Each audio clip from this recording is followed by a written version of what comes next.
Hari ini saya akan bicara neraka yang paling besar.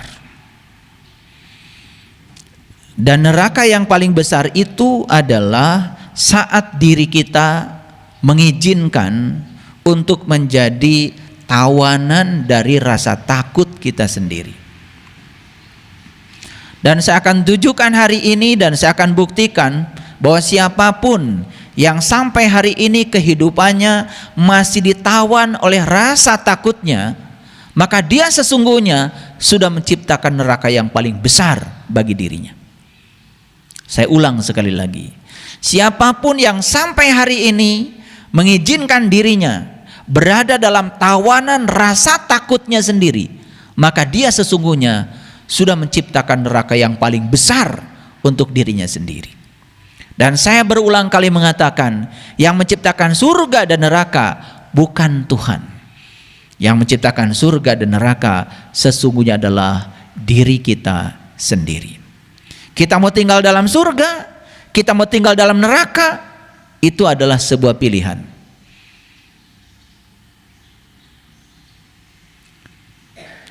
Jadi siapapun yang sampai hari ini masih mengizinkan dirinya ditawan, dipenjara oleh rasa takutnya, sesungguhnya dia sedang menciptakan neraka yang paling besar bagi dirinya sendiri. Dan itu akan saya buktikan hari ini.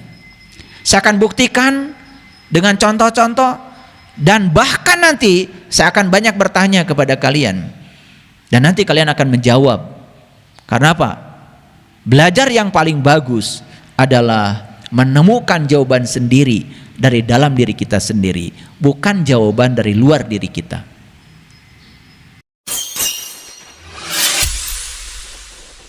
Sesungguhnya awal agama itu adalah makrifatullah, mengenal Allah. Semoga seluruh makhluk hidup di semesta ini, baik yang kelihatan maupun yang tidak kelihatan, di setiap ruang dan waktu, semuanya berbahagia.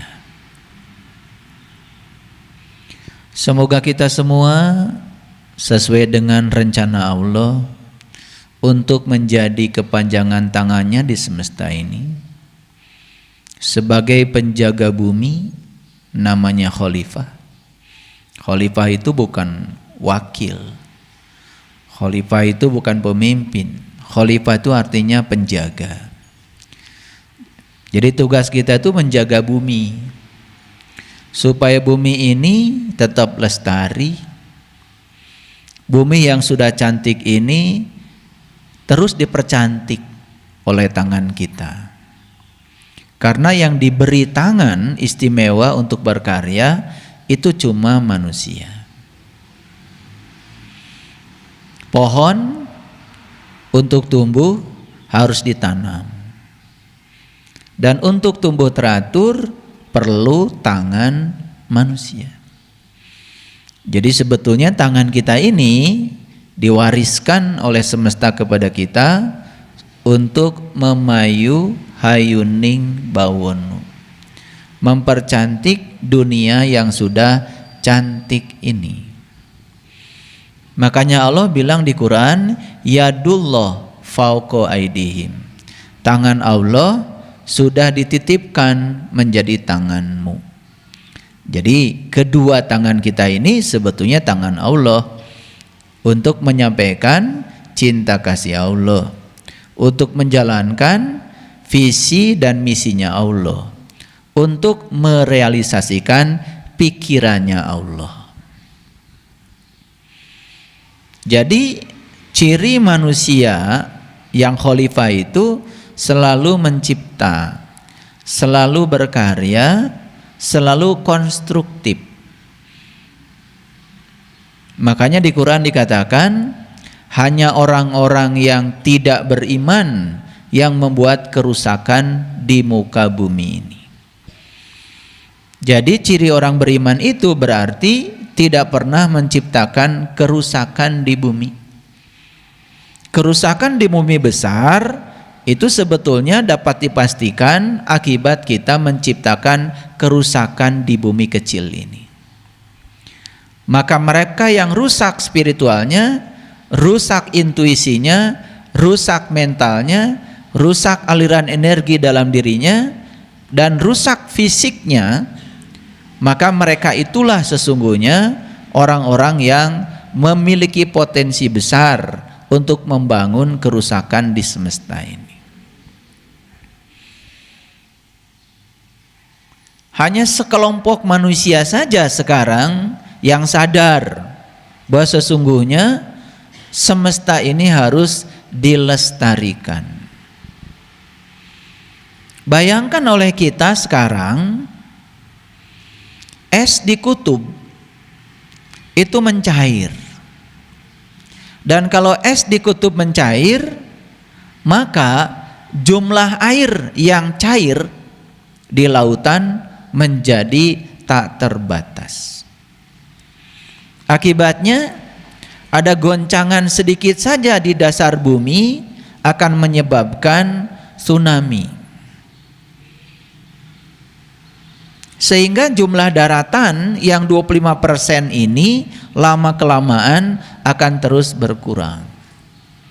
Dan bisa jadi suatu saat permukaan bumi ini tidak ada daratannya, semua adalah lautan.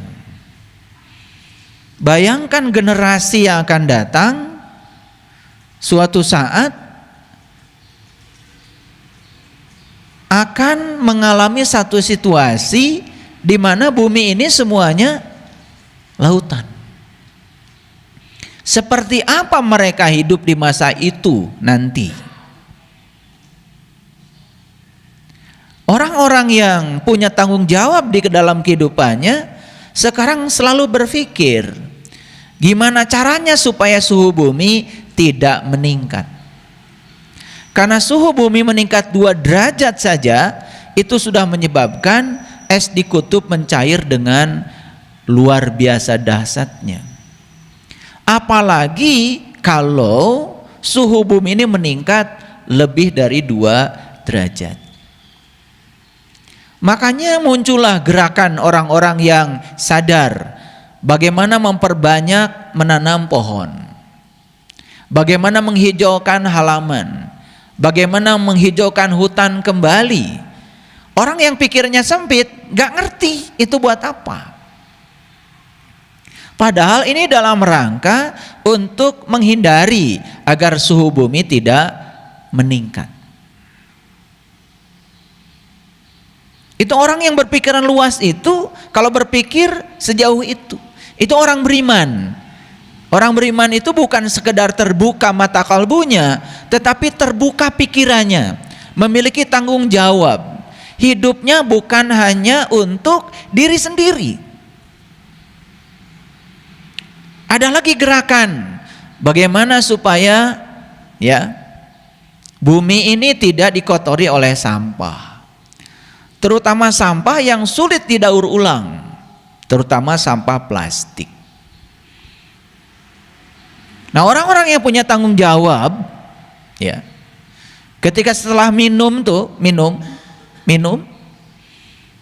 gelas air mineral itu,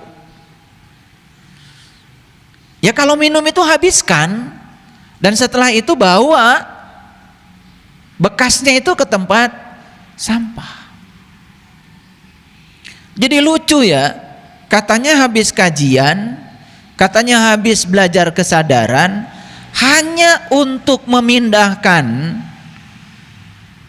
gelas kosong yang sudah tidak terpakai ke tempat sampah saja, tidak ada kesadaran itu.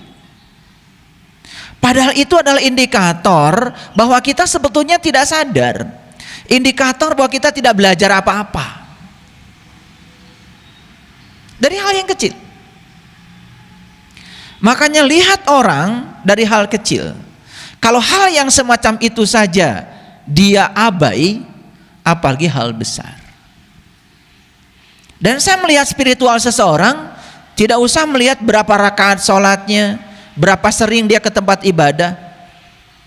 Bagi saya nggak penting itu. Apalagi kalau itu sekedar menjalankan rutinitas. Apalagi sekedar menjalankan kewajiban, apalagi tidak ikhlas, apalagi pengen surga, apalagi takut neraka. Kalau cuma itu yang dilakukan, tidak akan berubah menjadi orang-orang yang sadar. Hukum alam mengajarkan kepada kita, hukum alam, matahari saja tidak pernah memakan sinarnya sendiri.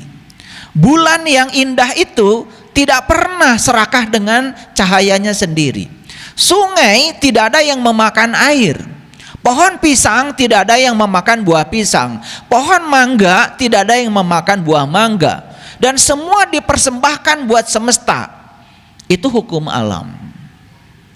Hanya manusia yang kalau menghasilkan sesuatu tidak pernah memikirkan orang lain, hanya untuk dirinya sendiri. Tapi lucunya manusia menganggap dirinya sebagai makhluk yang paling mulia dibandingkan makhluk yang lain. Setelah itu kemudian berhalusinasi, memikirkan tempat istimewa setelah kematian. Mereka saja yang berbakti untuk semua makhluk. Pohon pisang kalau ditanya tidak pernah memikirkan surga ketika dia mati. Dia menghasilkan buah, dia jaga supaya buah itu jadi sampai matang, dan setelah matang dipersembahkan semuanya buat semesta, dipersembahkan semuanya buat manusia. Dan setelah dia mempersembahkan buahnya itu dinikmati oleh manusia, dia mati. Dan tidak ada pohon pisang yang melahirkan buah pisang 2 kali, hanya 1 kali. Selesai dia mempersembahkan baktinya kepada semesta, dia mati. Dan dia saat mati tidak memikirkan surga seperti kebanyakan manusia. Jadi kalau kita berpikir siapa sesungguhnya yang tidak tahu diri di semesta ini, dan siapa yang membuat kerusakan di semesta ini, tidak usah saya jawab, karena kalian sudah tahu jawabannya.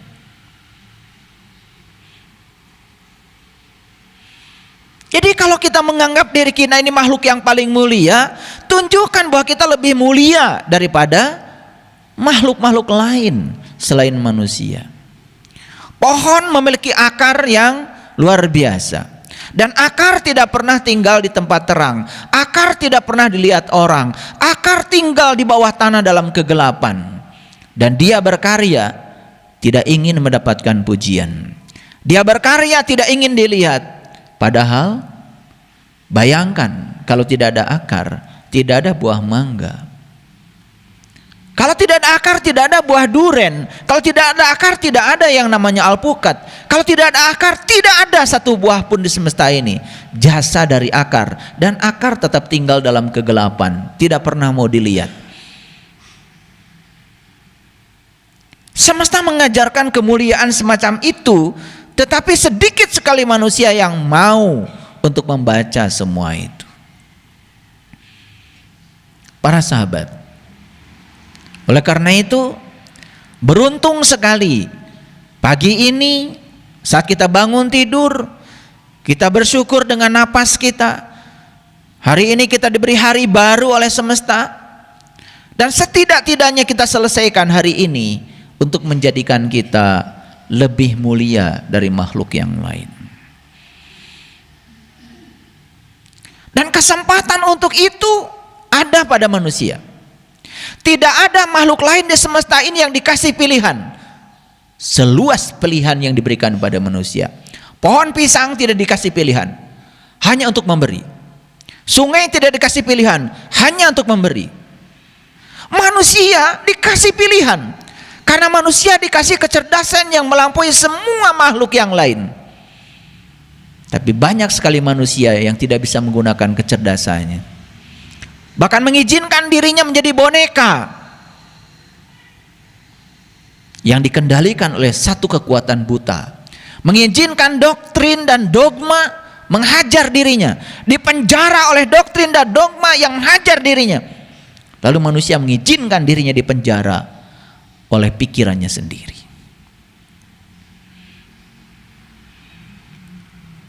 Oleh karena itu, mari kita bersyukur kalau hari ini kita masih diperdengarkan kajian-kajian berkesadaran yang akan meningkatkan kesadaran kita. Oleh karena itu mari kita rundukkan kepala kita.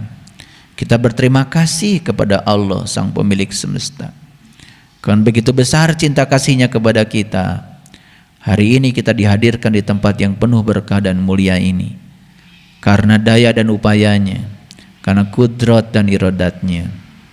Karena beliau tahu apa yang kita butuhkan. Beliau tahu apa yang kita rindukan. Dan kita dihadirkan di tempat yang penuh berkah ini. Oleh karena itu, mari kita puji Dia dengan membaca hamdalah. Alhamdulillahi Rabbil Alamin. Ya Allah, Sang kehadiran, Sang keberadaan, segala puji hanya pantas untuk-Mu ya Rabb. Kehadiran-Mu di rumah ciptaan-Mu yang Kau ciptakan ini merupakan sebuah berkah bagiku. Karena kehadiran-Mu membuat aku bisa melihat, kehadiran-Mu membuat aku bisa bernafas, kehadiran-Mu membuat aku bisa mendengar, kehadiran-Mu membuat aku bisa merasa, kehadiran-Mu membuat aku bisa berdaya. Oleh karena itu ya Allah, tunjukilah kami ke jalan-Mu yang lurus, jalannya orang-orang yang telah Engkau anugerahi nikmat, jalannya para nabi, para siddiqin, para syuhada, dan orang-orang yang soleh. Jangan Kau biarkan diri kami menjadi orang yang Kau murkai. Jangan Kau biarkan diri kami menjadi orang-orang yang tidak tahu jalan pulang kepadamu. Ya Allah, bukakanlah pintu kesadaran kami, bukakanlah kecerdasan yang melampaui pikiran kami. Mari kita sapa asma Allah dengan kelembutan dan cinta, seraya membaca basmalah. Bismillahirrahmanirrahim. Para sahabat, hari ini saya akan bicara neraka yang paling besar. Dan neraka yang paling besar itu adalah saat diri kita mengizinkan untuk menjadi tawanan dari rasa takut kita sendiri. Dan saya akan tunjukkan hari ini dan saya akan buktikan bahwa siapapun yang sampai hari ini kehidupannya masih ditawan oleh rasa takutnya, maka dia sesungguhnya sudah menciptakan neraka yang paling besar bagi dirinya. Saya ulang sekali lagi, siapapun yang sampai hari ini mengizinkan dirinya berada dalam tawanan rasa takutnya sendiri, maka dia sesungguhnya sudah menciptakan neraka yang paling besar untuk dirinya sendiri. Dan saya berulang kali mengatakan, yang menciptakan surga dan neraka bukan Tuhan. Yang menciptakan surga dan neraka sesungguhnya adalah diri kita sendiri. Kita mau tinggal dalam surga, kita mau tinggal dalam neraka, itu adalah sebuah pilihan.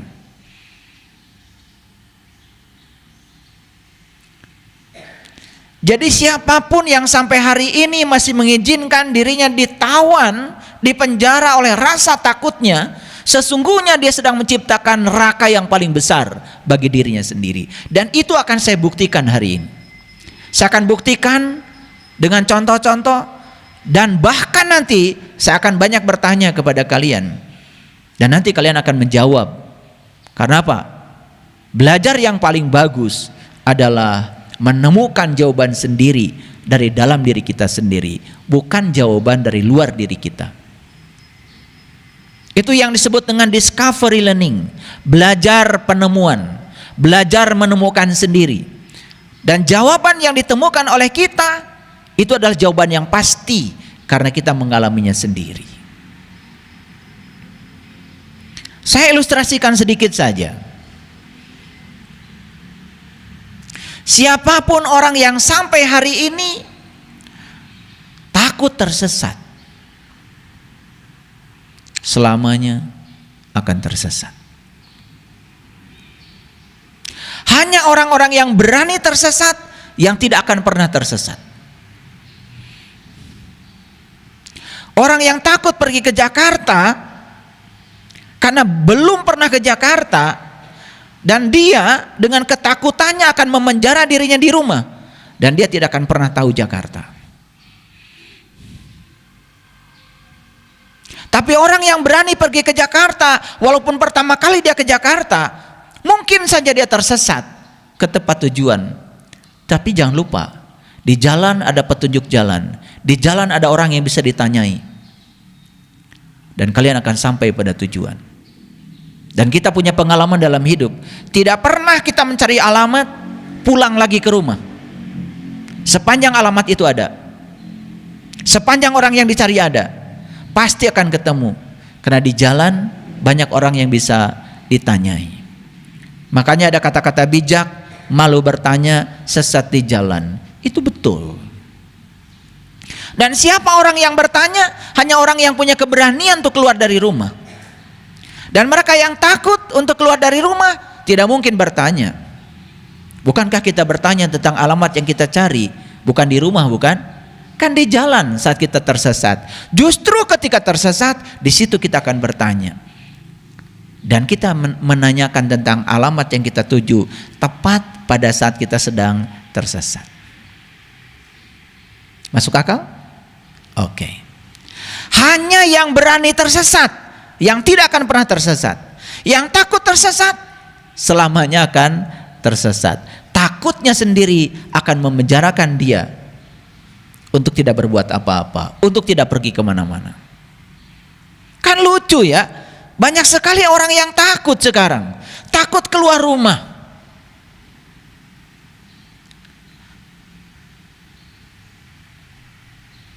Takut ketabrak mobil, takut kehujanan, takut sakit, mau bisnis takut gagal, mau ngasih orang takut kurang duitnya, mau belajar dengan saya takut sesat, lalu menilai saya tanpa bertemu dengan saya. Lucu, banyak yang menilai saya, ketemu aja belum, nanya saja tidak, ujug-ujug mengatakan saya salah. Dengar kajian saya tidak, mengalami tidak, tiba-tiba menjustifikasi orang dengan pandangan sendiri, ini salah. Dan orang yang sudah mengatakan dari jauh ini salah, sepanjang hidupnya tidak akan pernah bisa berdiskusi dengan saya. Dan tidak pernah tahu apa yang saya ajarkan, karena sudah tertutup. Makanya di Quran Allah mengatakan, hidayah itu kunci utamanya adalah kemampuan untuk mendengar perkataan orang lain. Alladzina yastami'unal qaul fayattabi'una ahsanahu ulaika hadahumullah ulaika hum ulul albab. Bahkan siapapun yang sudah dapat hidayah, dia akan diantarkan oleh hidayah pada dimensi spiritual baru yang bernama ulul albab. Apa ulul albab itu? Ulul albab itu adalah orang yang bisa mengingat Allah, berdiri, duduk dan berbaring. Berarti ulul albab adalah orang yang sudah menjadi ahlul bait. Orang yang sudah memiliki jati diri, orang yang sudah menemukan jati dirinya, karena sudah bertemu dengan jati dirinya yang sejati, maka dia bisa mengingatnya. Dan kunci untuk menjadi ulul albab adalah hidayah, dan kunci hidayah adalah telinga. Alladzina yastami'unal qaul, kemampuan memasangkan telinga. Dan orang-orang yang takut tidak mungkin memasangkan telinga, belum apa-apa sudah menjas. Belum apa-apa sudah menyalahkan. Makanya saya sengaja membuat satu judul kajian di YouTube, kelompok manusia yang tidak bisa ditolong. Dan siapa kelompok manusia yang tidak bisa ditolong? Adalah orang yang sombong, yang menutup diri dari pendapat orang lain, yang menutup diri dari kritik orang lain, yang merasa diri paling benar, merasa diri paling soleh, merasa satu-satunya dia yang paling selamat di semesta ini, dan kemudian menyalahkan pihak lain. Gak peduli orang lain belajar apa, dia tidak mau tahu. Tertutup pikirannya pada orang lain. Dan orang yang tertutup pikirannya sama saja seperti dia terjun payung dan parasutnya tidak terbuka, nyungsep. Makanya siapapun orang yang tertutup pikirannya dan kemudian menutup pikirannya dari pandangan orang lain, nyungsep, persis seperti orang yang terjun payung kemudian parasutnya tidak terbuka, gak bisa mengendalikan. Makanya dia bisa nyungsep, hancur lebur kehidupannya. Itulah orang-orang yang dalam bahasa psikologi disebut mental blocking. Jadi sudah ada blok, sudah ada cover, sudah ada tutup. Itulah yang disebut dengan orang kafir. Jadi orang kafir itu bukan orang yang berbeda keyakinan dengan Anda, tapi orang kafir itu sesungguhnya mungkin juga bisa jadi Anda yang menutup diri terhadap pandangan orang lain. Kafir kan dari kata cover. Cover itu kan tutup. Makanya kan kita harus belajar dari sisi etimologi, dari sisi bahasa. Apakah ketika kalian takut ada di sini? Mereka yang takut tidak ada di sini. Dan saya berulang kali mengatakan, kalian belajar dengan saya itu berisiko, karena akan jadi cerdas. Itu risiko yang paling berbahaya, belajar dengan saya. Begitu belajar dengan saya, kalian akan jadi sadar, sekaligus menjadi cerdas. Gak apa-apa, karena bahaya belajar dengan saya. Bahayanya belajar dengan saya, kalian jadi terbuka dan cerdas. Bahkan lebih bahaya lagi, karena kalian akan mentertawakan diri kalian sendiri. Karena hidupmu terlalu habis mentertawakan orang lain, merasa diri paling benar, merasa diri paling soleh. Kalau sudah pakaian kayak gini, kalian itu mulai menjas orang. Orang lain rambutnya keluar 1 lembar aja, udah langsung neraka. Karena rambutmu rapih ke dalam semua. Begitu? Baik, kita masuk ke topik kita. Itu baru judul. Seperti biasa, saya bicara judul dulu supaya semuanya clear. Ini akan kita bicarakan. Ya. Dan kompetensi yang sedang saya bangun adalah satu. Kalian setelah belajar dengan saya hari ini bebas dari tawanan rasa takut. Itu yang mau saya bangun. Baik, kita mulai dari satu ayat dalam Al-Quran. Dan ayat ini sangat luar biasa. Dulu saya ketika di pesantren, saya paling suka tuh kalau guru ngaji saya itu ketika ngimami itu baca ayat ini paling suka. Ya kebetulan saya sedikit mengerti bahasa Arab. Jadi saya suka, ini ayat yang paling saya suka ini. Ya, makanya ayat ini kalau saya sholat juga sering saya baca. Mari kita baca ayat ini pelan-pelan ya. A'udzubillahi minasyaitonirrajim. Bismillahirrahmanirrahim. Innal ladzina qalu rabbunallah. Sesungguhnya orang-orang yang mengatakan bahwa Tuhanku adalah Allah. Siapa orang ini? Siapa? Ya jelas orang ini sudah tahu Allah.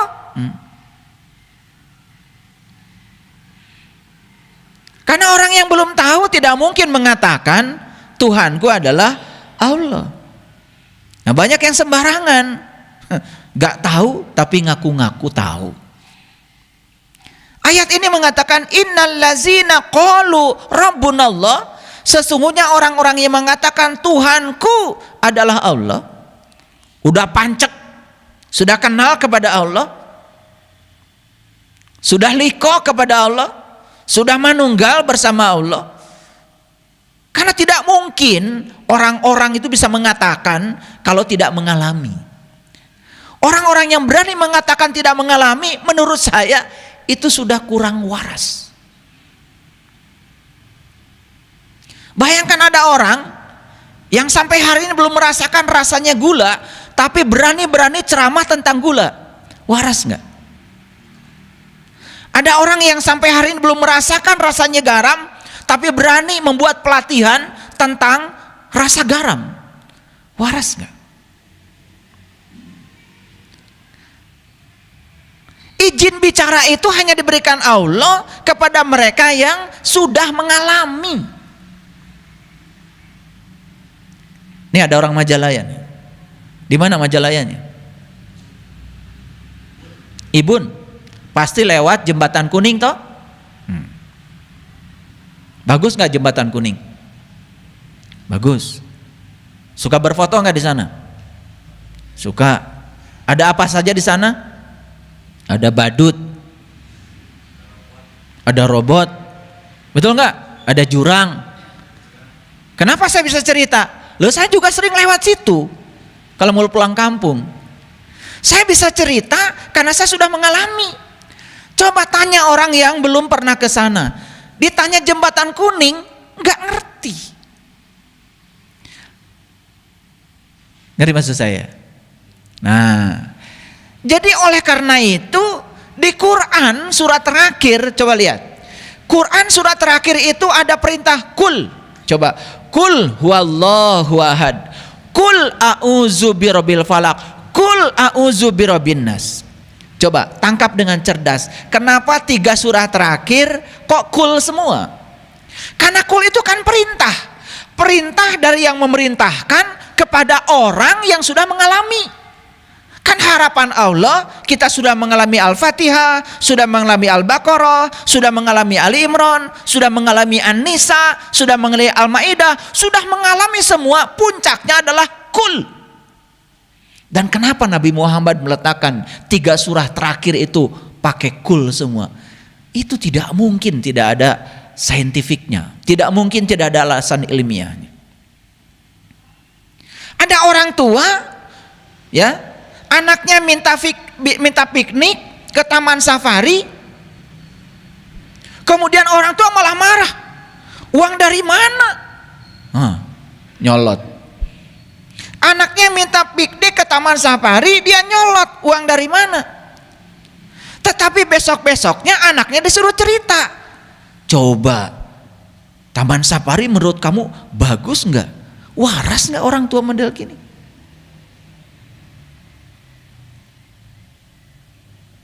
Yang waras itu izinkan anaknya pergi ke taman safari, besok suruh cerita atau bikin karya tulis.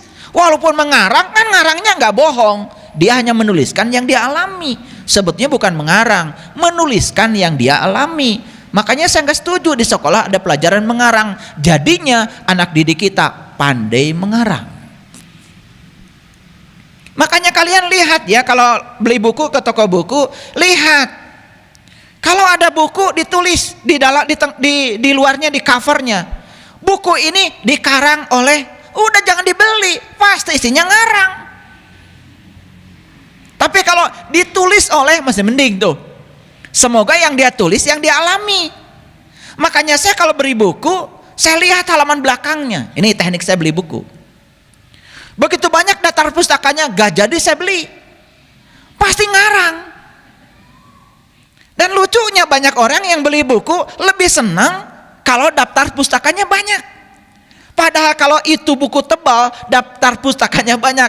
Kan sebetulnya itu buku cuman hasil nyuri dari buku orang. Makanya disebutnya juga dikarang oleh. Bayangkan buku agama nih ceritanya. Kemudian di depannya ada tulisan dikarang oleh. Bayangkan kalau agama ngarang, isinya apa? Isinya kan halusinasi. Tapi kalau ditulis oleh, kan agak lumayan, walaupun masih ngarang. Ini ngerti nggak saya bicara? Ini saya mau terus terang aja. Coba renungkan kata-kata saya dengan kecerdasan. Saya sedang berpikir kewarasan ini, supaya kalian waras. Makanya 3 surah terakhir semua kul. Artinya apa? Artinya Nabi Muhammad berharap kita sudah mengalami Al-Fatihah, bukan hafal. Sudah mengalami Al-Baqarah, bukan hafal. Sudah mengalami Ali Imran, sudah mengalami. Karena yang mengalami boleh cerita. Yang gak ngalamin suruh cerita kan ngarang isinya. Paham maksud saya? Bisa bedakan. Ini orang ngarang atau cerita yang sebenarnya. Bisa bedakan? Bisa. Makanya disitulah kita harus punya filter. Mana bohong, mana kebenaran. Karena yang kebohongan kalau diulang berkali-kali, lama-kelamaan juga dianggap kebenaran. Betul nggak?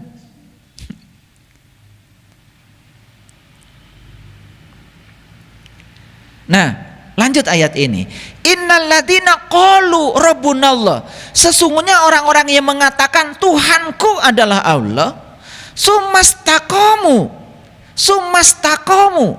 maka dia kemudian teguh pendirian dengan ucapannya. Gitu nggak kalian? Ya akan teguh pendirian kalau yang dikatakan pengalaman. Tapi kalau kalian mengatakan Tuhanku Allah, kenal enggak? Tahu enggak? Padahal dia bersamamu, lebih dekat kepadamu dari urat nadi lehermu. Gak berusaha untuk mengenalnya. Ujuk-ujuk mengatakan Tuhanku Allah. Jujur nih, saya mau nanya. Orang itu dikatakan sholat menyembah Allah, kalau sepanjang sholat dia mengingat Allah, itu dikatakan menyembah Allah. Kalau sholat diartikan menyembah, nggak apa-apa. Untuk yang dasar belajarnya nggak apa-apa. Saya anggap nggak apa-apa dulu. Karena di Quran dikatakan innani anallah la ilaha illa anna fa'budni wa aqimis sholata li zikri. Dikatakan menyembah Allah kalau sholatnya mengingat Allah. Clear sampai sini? Jujur nih, kalian sholat ingat piring nggak? Berantakan di dapur? Ingat apa yang kalian sembah? Saya nggak bilang ya. Kalian ketika Allahu Akbar ingat cucian nggak berantakan? Apa kalian sembah? Tapi lucunya semua orang kalau ditanya, tadi kamu sholat nyembah siapa? Semua ngakunya nyembah Allah. Untung aja Allah tuh diem. Coba Allah kalau teriak, aku tahu yang kamu ingat sepanjang sholat itu ini kata Allah. Untung aja Allah mah diem, cicing. Bager Allah mah cicing we Allah. Maraneh ngaku itu ngaku ieu, cicing we Allah. Gusti Allah anjeun teh pangeran abdi calik we Allah. Sugan Allah teh usil. Lain senda maneh mah pangeran teh kana duit, teu Allah. Tara Allah mah. Allah mah tara cegekan kitu. Calik we Allah. Hening we Allah. Bager Allah mah. Betul enggak? Coba kamu. Ada orang bilang, ya, kamu baru aja ngasih jilbab misalkan sama orang. Terus orang tuh bilang gini, itu jilbab ti saha? Oh pamasihan kamari ti si anu, padahal numerena aya di dinya. Calawak teu.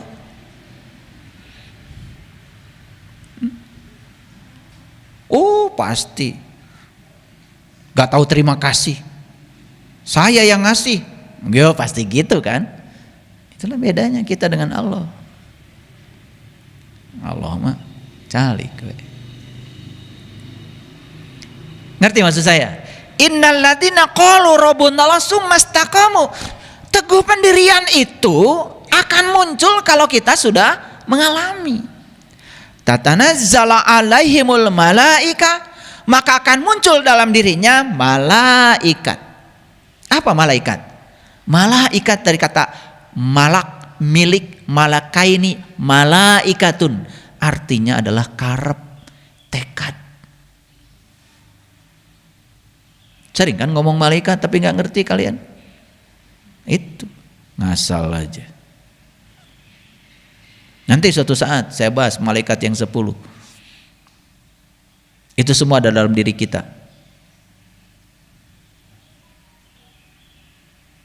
Sudah lihat belum? Pelajarannya cuma ngapalin dari kecil. Betul nggak? Pinter kalau kalian tanya 10 malaikat sekarang pasti hafal semua. Jibril, Mikail, Israfil, Ijrail, Mungkar, Nakir, Malik, Ridwan, apa lagi? Raqib, Atid. Tahu. Kamu bikin kesalahan, siapa yang tahu? Raqib. Kan kamu yang tahu. Kau bikin kebaikan, siapa yang tahu? Kan kamu. Kamu kebaikan, kamu yang tahu. Kamu bikin kesalahan, kamu yang tahu. Mana Raqib mana Atid? Itu sadar wae ti baheula teh.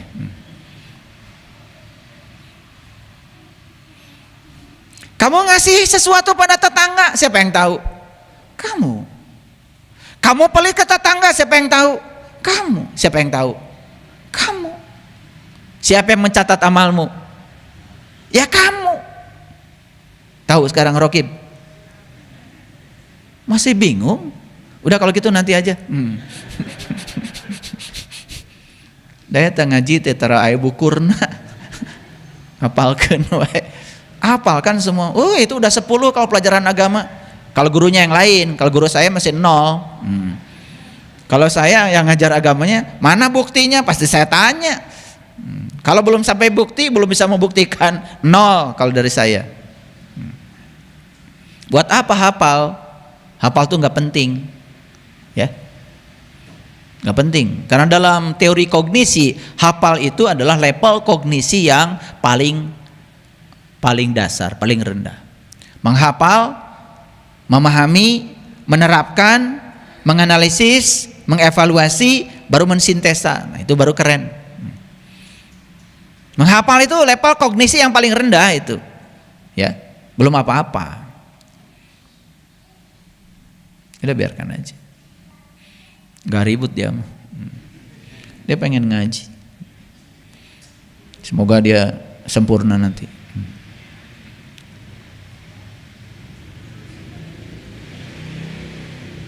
Lanjut. Oke, baik. Jadi malaikat itu apa? Tekad. Orang yang sudah sampai kepada Allah dan mengatakan qalu rabbunallah, sudah mengatakan Tuhanku adalah Allah, sumastaqamu, pasti dia teguh pendiriannya. Tatanazzala alaihimul malaika, maka turun dalam dirinya tekad yang kuat. Tekad yang kuat. Untuk apa? Allah takhafu wala tahzan. Maka orang yang sudah benar-benar Tuhannya adalah Allah, 2 cirinya. 1, tidak takut. 2, tidak sedih. Nah, kapan seseorang takut? Kalau dia dibawa oleh pikirannya ke masa depan. Kapan seseorang sedih? Kalau sedang dibawa oleh pikirannya ke masa lalu. Makanya saya sering katakan sama kalian, kalau kalian sekarang duduk di depan saya, ada rasa takut, berarti kalian tidak ada di sini. Kalian sedang dibawa oleh pikiran kalian ke masa depan. Dan kalau sekarang kalian sedih, kalian juga nggak ada di sini. Kalian sedang dibawa oleh pikiran kalian ke masa lalu. Karena yang hadir di sini saat ini sekarang pasti damai. Itu yang namanya kebahagiaan, itu hadir sebetulnya. Hadir di sini saat ini sekarang, rasakan kehadiran Allah dalam diri, rasakan keberadaannya, rasakan nafas kita, rasakan energi yang mengalir dalam tubuh kita, itu luar biasa. Itu yang akan membawa kita pada kedamaian. Jadi orang-orang yang mengatakan sesungguhnya Tuhanku adalah Allah, kemudian dia istiqomah, teguh pendirian, dan tekadnya semakin kuat, maka dia cirinya 2. 1, dia tidak punya rasa takut. Yang kedua, tidak punya rasa sedih. La takhaf wala tahzan. Keren gak ayat ini? Sekarang saya mau tanya, kita udah bebas dari rasa takut? Belum. Sudah bebas dari rasa sedih? Belum. Jadi kata-katamu sesungguhnya Tuhanku adalah Allah, benar apa bohong? Gitu cara ngukurnya, gampang. Kalau masih takut, masih sedih, setiap ketemu orang ngeluh, setiap ketemu orang bicara susah, setiap ketemu orang selalu saja protes, tidak pernah damai, itu sudah bukti ucapanmu yang mengatakan Tuhanku adalah Allah masih bohong. Kartos, ini ayat tidak usah ditafsir karena ini udah jelas banget, tidak ruwet. Kalau saya kemarin ngasih kajian khusus kan tentang sholat 5 waktu, banyak yang mengernyitkan dahi ya, agak berat katanya ayah. kajian malam ini. Ya sekali-kali yang berat, yang ringan terus. Nah ini ringan nih, ringan. Tidak usah ditafsir. Jadi orang yang benar-benar Tuhannya Allah, cirinya dua. Satu tidak takut, dua tidak sedih. Itu aja. Tanya pada dirimu sekarang, masih takut? Makanya ada seorang seniman, dan saya setuju dengan kata-kata beliau, menghina Allah itu tidak usah kau menginjak-injak kitab sucinya, gak perlu. Khawatir saja tentang hari esok, itu sudah menghina Allah. Kan yang suka membuat kita takut itu besok kan? Padahal besok kalau masih hidup akan diperlakukan seperti sekarang. Hari ini pun kemarin kan dikhawatirkan. Betul? Pernah mengkhawatirkan hari ini? Ya pernah, seminggu yang lalu. Kenyataannya kan kalian baik-baik saja. Duit ada? Ada. Beras di rumah ada? Ada. Udah minum kopi tadi? Udah. Terus apa yang mau dikhawatirkan? Betul nggak? Baju masih dipakai kan? HP ada kuotanya? Ada. Galon di rumah ada? Ada. Ada isinya? Ada.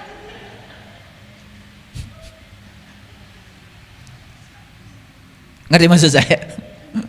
Jadi kalau dipikir-pikir ya, sebetulnya kalau kita mau hadir di sini saat ini sekarang, apa yang mau kita takutkan? Apa yang kita khawatirkan? Betul? Ada nggak yang berencana tadi pagi mau minum kopi di sini? Enggak kan? Tapi sampai sini kopi ada. Siapa yang mengadakan? Yang mengadakan siapa? Ya, semesta itu bekerja seperti itu. Begitu kamu tidak khawatir, tidak cemas, ya ada. Semakin khawatir, semakin cemas, semakin tidak ada. Jadi kalau nggak ada kopi, karena kamu mencemaskan tidak ada. Kenapa ada kopi? Karena tidak dicemaskan, tidak adanya. Kan ada. Paham maksud saya? Iya. Saya kemarin ke rumah sakit Santosa sama istri saya. Begitu masuk, ya mobil itu luar biasa padat kalau sore. Ya udah, saya dengan istri saya ya terbiasa. Ya udah, pasti ada parkir buat kita. Begitu saya datang, ada yang keluar. Masa orang selamanya di situ? Dan pas banget gitu, pas dia keluar, saya masuk. Udah, dapat parkir yang nyaman. Nah orang-orang yang susah dapat parkir, karena sejak awal sudah berpikir, saya nanti susah dapat parkir. Takut nggak dapat parkir, semakin nggak dapat. Ini yang ringan-ringan dulu, supaya gampang. Jadi kalau orang sudah mengatakan Tuhanku adalah Allah, cirinya cuma dua, gak takut, gak sedih. Maaf ya kalau saya meragukan kalian. Maaf.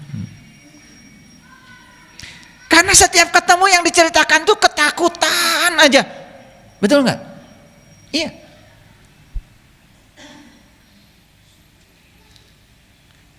Saya berfoto di Jelekong, takut ayah guru sakit, saya aja nggak takut.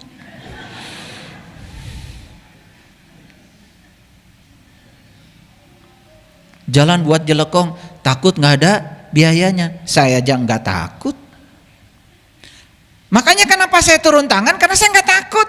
Makanya ada aja duitnya. Pegawai di sana bilang, nggak tahu mereka panggil saya ayah semua.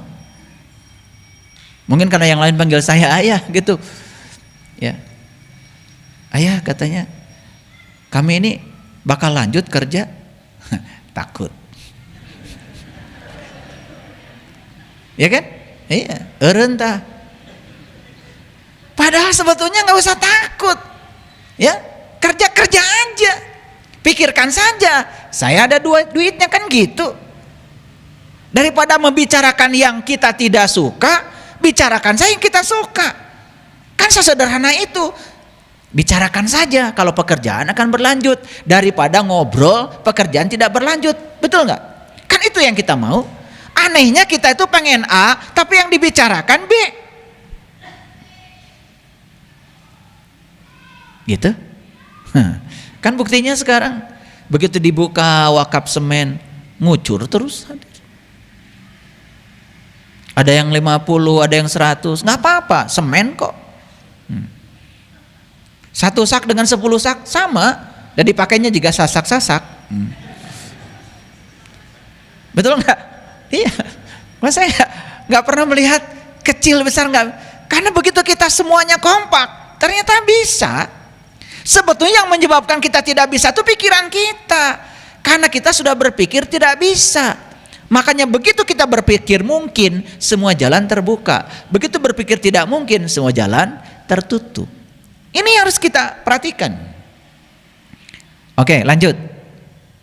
Jadi ciri orang yang sudah sampai kepada Allah, cirinya 2, gak takut dan gak sedih.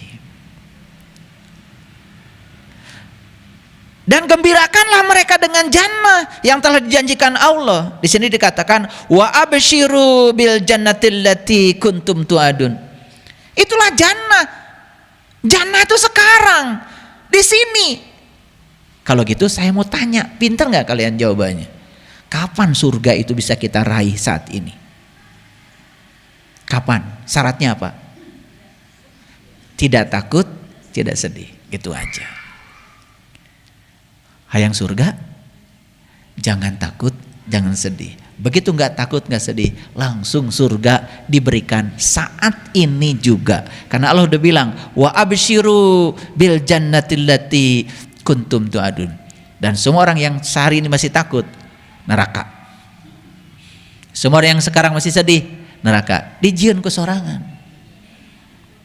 Nanti kita selidiki di mana rasa takut itu tinggal. Nah, kita kejar nanti. Kita kejar tuh rasa takut itu. Di mana alamatnya? Mau saya tunjukkan alamatnya? Ternyata rasa takut itu alamatnya di pikiranmu, bukan di luar. Bahkan pikiran itu sering membuat drama yang lebih menakutkan daripada kenyataan. Kan sok itu. Betul nggak? Jelas hari ini suami ada, istri ada, dar teh ngobrol. Pah, lamun ibu maut, tuh pipaseun teh.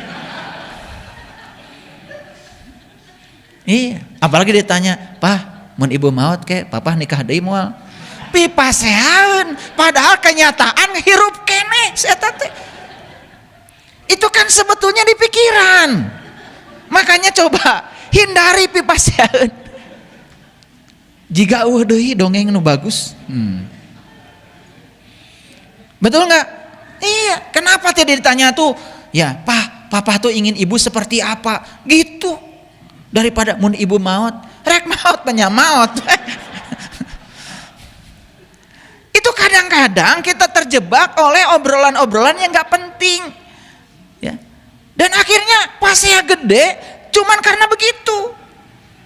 Karena sebetulnya dia memancing, ingin jawabannya begini kan sebetulnya. Mun ibu maut, bapak nikah deui. Moal atuh. Gitu. Padahal geus maut makan teu apal. Nah di pikiran teuing, apaan can kejadian. Aduh. Tahu sekarang alamat rasa takut. Makanya saya waktu mau membebaskan rasa takut, saya cari dulu alamatnya. Begitu tahu alamatnya saya kejar dia. Makanya saya gampang sekali karena rasa takut itu alamatnya sudah ketemu oleh saya. Ternyata terjauh di dia. Mari kita buktikan. Karena saya sudah bilang ngaji dengan saya itu pakai bukti. Ya, karena saya nggak mau ngaji omong kosong. Nah, mari kita lihat sekarang. Jadi ulangi dulu. Pengen surga? Jawab dulu dong, pengen surga. Syaratnya apa?